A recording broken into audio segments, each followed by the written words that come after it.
Hi, I'm Naomi from Linhan Design. And I'm Evgenia, and we are today at the Little White House in Fort Langley.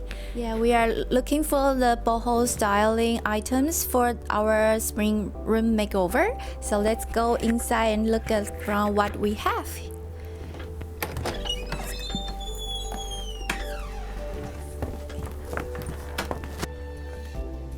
我今天想要谈谈关于 Boho chic 的 style， 就是它是一种低调宁静的自然色调，然后白色墙壁有那种宁静和平的感觉，就好像你在一个家里面，小孩子们能够无忧无虑奔跑的那种美丽的生活的那种感觉。我觉得就是 Boho chic 它所带给人的主要的一个感觉。我最喜欢的 Boho 布置其中的一个元素就是这个像那个 olive tree。Olive tree 是我在这个风格中我觉得最适合的，而且让整个风格平静的风格里带点一点生动，一个生活的小气势的感觉。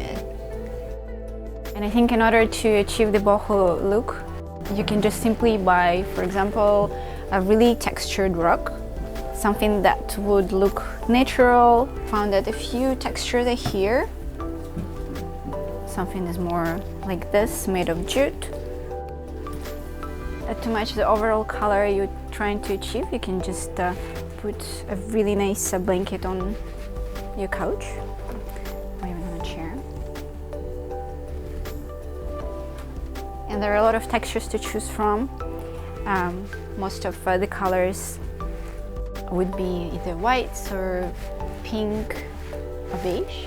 You can use a lot of accessories to complete the boho style look, and you can use different baskets or either different kind of pottery in the same color as you have chosen already the main pieces. So a lot of natural textures and natural elements with the simple plain colors.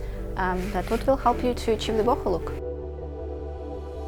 I am Natasha. I'm the general manager here at Little White House in Fort Langley, BC. So can you show us around for what's the top 3 items you are thinking the best to achieve the boho style at home? Of course. So some of my favorite trends for 2020 are the wooden heart dishes. Perfect for trinkets, but also just on a coffee table. Maybe laying out some prayer wooden beads on the coffee table as well with your heart tray is a nice accent. You can also hang these as a garland or banner on a fireplace. The other one would be dried flowers, which is wonderful in either pottery or white jug. I usually only work with pieces I really love. If I don't love it, I don't typically decorate with it. It's hard to decorate with something you don't love. And I do lots of layering. I start with the height and then I kind of layer down to achieve more of that worn, lived-in look. Thank you for joining us today and shopping around with us. I hope you learned something new, and stay tuned for more episodes where we'll discover more styles. 大家今天有学到任何关于 Boho 的小 trick 吗？希望下次大家可以再跟我们一起create 更多的不同的室内设计风格。好，下次见，拜拜。